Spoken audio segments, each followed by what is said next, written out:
TJ, congratulations on another impressive victory tonight. I got to ask you, with all the history, everything that happened, all this things been done, how personally satisfying is this victory for you tonight? Oh, it's good, man. No matter who it is, getting out there and getting your hand raised is very satisfying. So, yeah, but a little extra, a little extra back there, just kind of, it's done. Close that chapter. Nice. It was obvious after you heard him the first time that he never really fully recovered, but, he was in there for a while, and you were going full speed for quite a long time. Was there ever any part of your head that said, I got to back off the throttle a little bit. We could be going 2, 3, 4, 5. I'm in too good a shape to let off the throttle. He's not going to be able to recover. I'm going to be able to push the pace always. I think that's my fighting style is that I'm always going to bring it. I'm going to push the pace as hard as I possibly can all the time. And before this fight this week, you said, you'd be interested in going down to 125 and facing Mighty Mouse. Now that Mighty Mouse lost, does going to 125 to face a Henry Cejudo have that same excitement for you, or was it something about, the legendary Mighty Mouse? That's whatever's going to get me to the best pound-for-pound fighter in the world. I believe I am that guy. So whatever that biggest challenge is, let's bring it. Cejudo mentioned, too, that he'd like to come up to 135. Yeah. Does that entertain you, or would it be more about, getting that second belt? I don't really think the guy would deserve it. He's still got – Joseph Benavidez just beat him, Yeah, he lost a split decision to – Pettis, but I didn't agree with that loss, So, I think there's a lot of stuff there, and he's got possibly a trilogy with Mighty Mouse. So I don't know. I'm open for whatever, though. I'm not stepping away from a challenge, that's for sure. And last thing for me, the name that I think a lot of people are throwing out is Dominic Cruz. There's history there. Of course. He's getting healthy. Is that something that appeals to you right now? First things first, I can't wait to go home, have a staycation, enjoy my house out in Colorado, get on the lake, jump on my boat, enjoy my son and my wife. So that's the first thing. We'll figure it out with the team.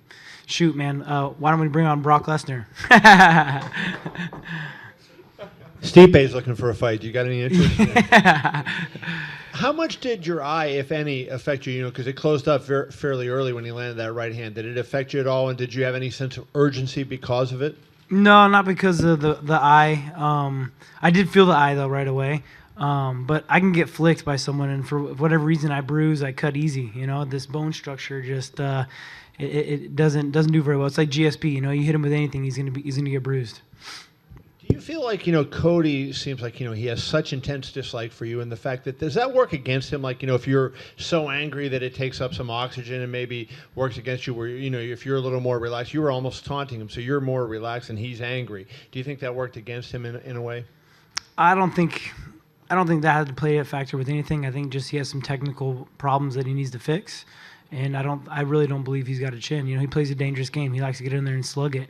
I worked a lot with my boxing in this camp. I worked with Joel Diaz's gym out in Indio. I did a lot of boxing, tried to sit on my punches a lot. Worked a lot with Dwayne on that right hook when Cody was coming in. We were planning on him throwing a right hand. And every time he throws his right hand, he drops his left. He's looking to throw a left hook. He's fast, right? He throws a big left hand, but he drops it to his pocket. So we were just planning on timing it. I got a great coach that game plans with me and just timing that as he comes in and kind of let some of the technique go out the window and just be mean, I was going to ask you about his chin. Did you have any occasion, did you find from sparring with him, did you say, hey, this guy has a weak chin, or was it just when you fought him in the fights? When I fought him my last fight, wasn't anything in sparring. Cody was coming into the team as I was leaving, so we didn't really get to work out as much as has been in the media, It was more when I hit him in that first fight with my foot and I dropped him with that left kick. I didn't feel like that left kick had anything on it, but it affected him.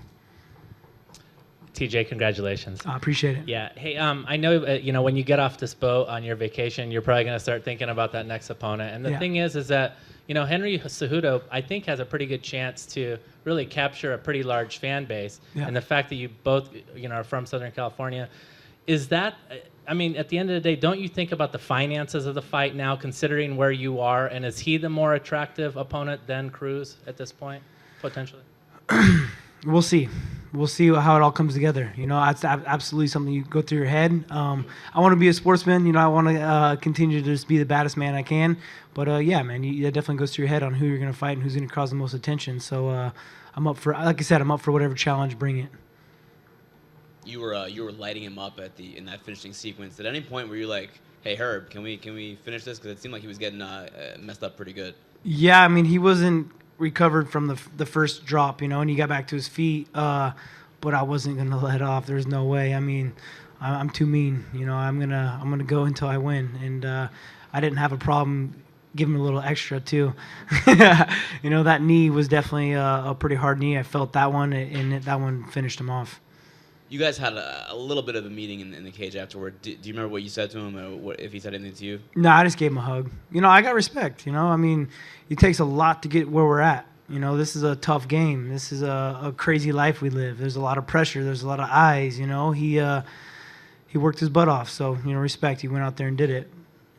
Do you think this is finally over between the two of you? This whole feud, this whole rivalry. I said I was going to ruin his career at 35s. You know, I'm here to stay.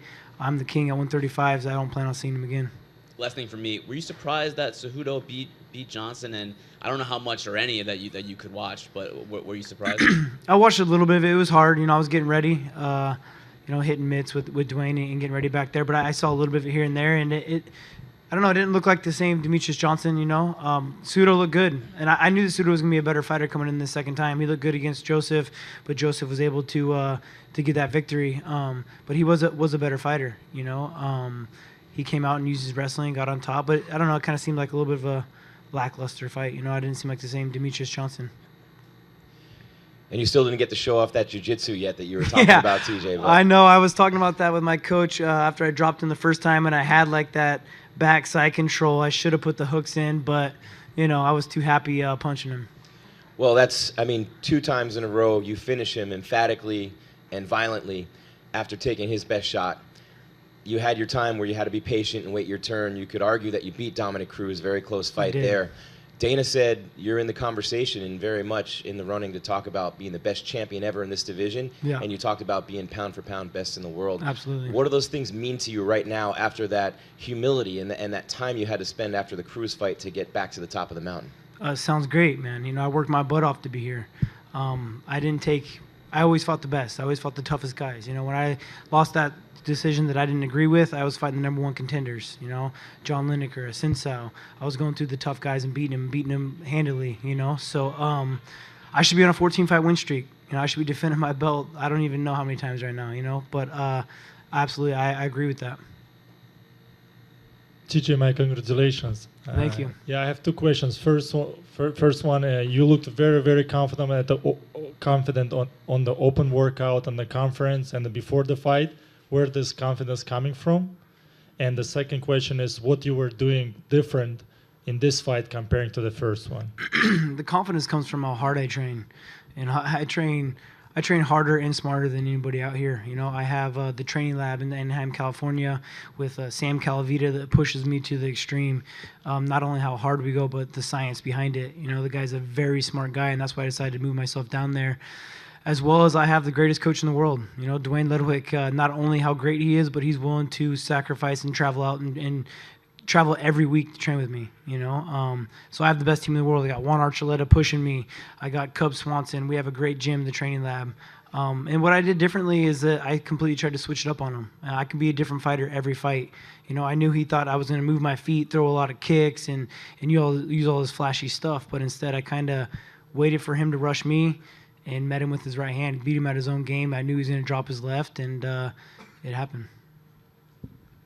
Hey, TJ, you and Dominic Cruz, obviously 1 and 1A. It's inexplicably linked, seemingly for the rest of your careers. Now, tonight you came out and, you know, I'm the best 135-pounder there ever was.